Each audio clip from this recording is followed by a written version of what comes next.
video, I want to show you how you can transfer page ownership in this 2024, like making somebody to have full access of your Facebook page. So welcome to my YouTube channel. If this is your first time you're coming across my video, please do well to click on the subscribe button, subscribe to this channel, and turn on the notification bell so that you get notified whenever I drop a new video like this.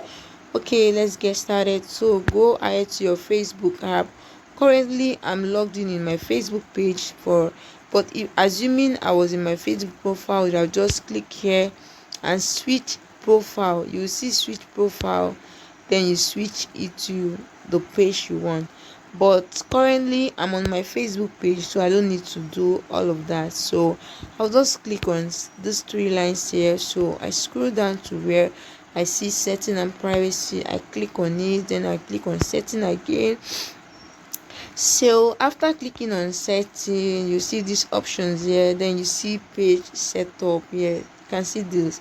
So I'll just click on page setup.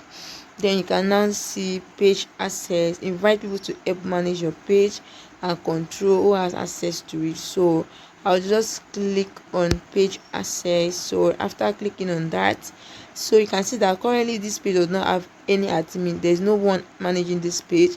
So I'll just click on, it'll say people with Facebook access. I'll just click on add new. Then I'm just going to click on next. After that, you just need to search for the person username.